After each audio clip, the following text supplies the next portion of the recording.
Good evening. This has been the weirdest 24 hours I've experienced in a long time. Let's see.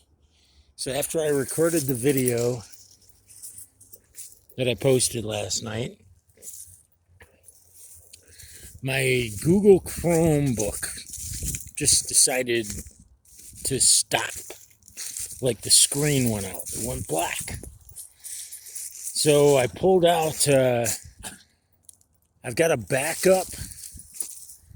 It's not really a laptop, but it's similar to a Chromebook. It's a Microsoft Edge tablet book kind of thing. That was a pain in the ass, but I finally get it working. And I finally got it working after like an hour of dicking around with it last night. Then, after Tuesday or I think it was Wednesday, maybe. Yeah, it was Wednesday.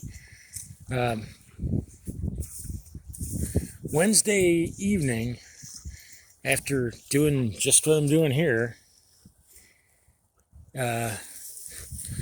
Nightmare looked so freaking comfortable on the bed in the motel that I laid down next to him. It must have been about, I don't know, 5:45 or so. Maybe, no, actually, it was probably more like 6:45 about the time I laid down. He snuggled up into under my armpit, and I crashed out. Then I woke up I'm not lying, I woke up an hour later thinking that I had overslept and that it was morning. So what happened this morning? I almost overslept. It was about, I think it was about 5:30 when I woke up, and I was supposed to have been up an hour before. I must have kept hitting my snooze, and then just crashed out for the last beep or so, whatever. So somehow I magically got to work on time. Barely. I mean, I barely walked in the door on time. The thing is, earlier in the week, and I know you pretty much need a scorecard to keep up with this week. Earlier in the week, I had worked a couple of extra hours helping somebody out at night at the shop. And as a temp, I can only work 40 hours a week. I'm restricted to it.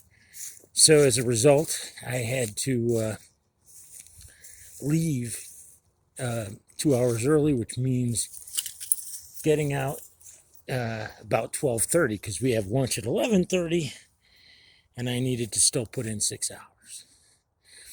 So instead, I went in and politely asked my boss if I could leave, just work through lunch and then just leave at noon. And he said, sure, just let me know when your 40 hours up. And when I attempted to explain, he damn near bit my head off. So I thought, that's it. I'm probably never going to get asked back next week. Magically, surprisingly, he specifically said, see you Monday. So, okay.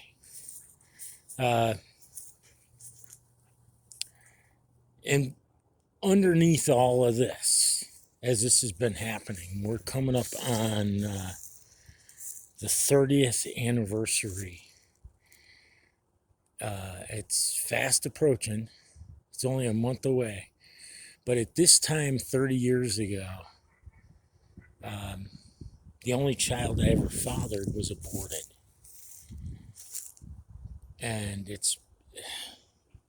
it was with my evil ex, who, believe it or not, surprise, surprise, went on to become a banker.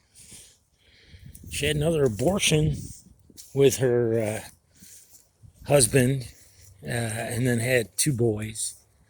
I, at one point, had dreamed that it was a girl. Come to find out, after reconnecting with her on Facebook about 10 years ago or so, come to find out that she actually did have a girl. Well, she aborted a girl that was going to be my daughter. So that's been going on in the back of my head. So I haven't really been there. I haven't been present. I should be present in the moment, but I keep reflecting back on that year 30 years ago, and everything that happened. She ended up having the abortion the day before Valentine's Day, after lying to me about it, telling me that she had a UTI, and I lost it. We split up for a couple of weeks, then we got back together right before Valentine's Day, and I was going to ask her to marry me. I was going to have her sleep over and ask her to marry me on Valentine's Day, and when I asked her what she was planning on doing on the 13th, she said she had something else going on. She had some plans. That's what she called murdering the only child I ever fathered. She called them, she had other plans. And because we had been broken up for a couple of weeks, I just assumed that, that she had been planning on going on a date with another guy. Because come to find out, she had been starving herself intentionally, not to gain any weight. So this has been that's been, and then after, we were in college at the time, and within 2 weeks of coming back to school, she lived in Rochester, I lived in Syracuse, which is a good ways apart, and I blew all my money working a construction job that summer just visiting her. And then within 2 weeks of coming back to school, I caught her with another guy, arm in arm with another guy. And that's the sad, pathetic part of my life that has been rehashing in my head. So while I was at work today, I was just expecting to get canned, and I didn't. So I was happy. So did a little grocery shopping, came back, and just before I came out here, after still kind of dicking around with that stupid Microsoft book Air book, whatever the fuck you want to call it, that I had, magically, my Google Chromebook came back on.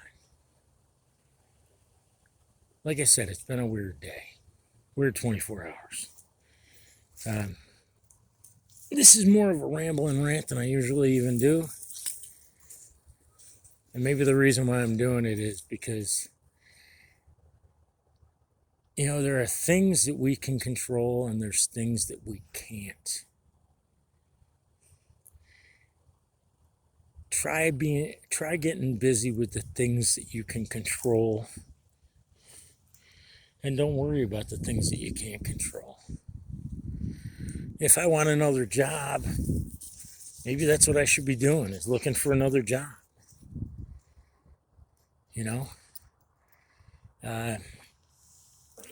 If I want things to go better in my life, prayer always helps. But there are some things you just can't control. And one of the things that you can't control is your past. You can forgive the people that have wronged you. You're best off forgiving them if you can. I still have a hard time in that area, especially concerning my evil ex. But here's the other thing. The person you gotta forgive that deserves it more than anybody is yourself. Unless you murdered somebody, and then you're just gonna go to hell regardless. Or you raped somebody, same thing. You gotta learn to forgive yourself for the things that you couldn't control. And if you're one of those people like I am that tends to overanalyze shit to death, that's going to be your ultimate undoing at some point. One of the things I was able to control this year that I finally stopped doing was smoking pot. On my way home, I was considering buying a bottle of booze, but I didn't. It doesn't mean I'm going to stay sober all weekend, but I just didn't buy the booze. And I've been gaining a little weight since I've been in the motel, so I'm trying to get out and play with Nightmare a little bit. And the thing is, these activities that I'm talking about, they occupy my mind. It doesn't mean that I don't occasionally think of Tammy. I do. I wonder how she's doing as she gets older, which she could not stand the thought of getting older. I wonder how she's surviving in these times, and I wonder if she got vaxxed. I'm sure she did. Control what you can control. It all goes back to the serenity prayer. You know, asking God for wisdom to know what the difference between the things you can control and the things you can't. Asking God for a little wisdom every now and then doesn't hurt. So that's my rant for the night. I hope y'all are having a warmer weekend. We had a cold ass couple of days down here in the great state. But, you know, there's nothing wrong with letting yourself be sad, too. Hey, God, thanks for another day. Please protect and guide President Donald J. Trump, all the members of Q, the members of our military, law enforcement, especially Veterans for Child Rescue. So united with the good patriots of the world, we can put on your full armor, pick up our swords of light and truth, and in one sound voice defeat the dark force, evil motherfuckers that continue to prey upon the innocent children of the world once and for all. And for all those people out there that are suffering, stuck in their own self-pity, help them out too. Amen. I hope you all have a great one. Stay safe. Be blessed. Nightmare and I will be chatting with you again soon. Later.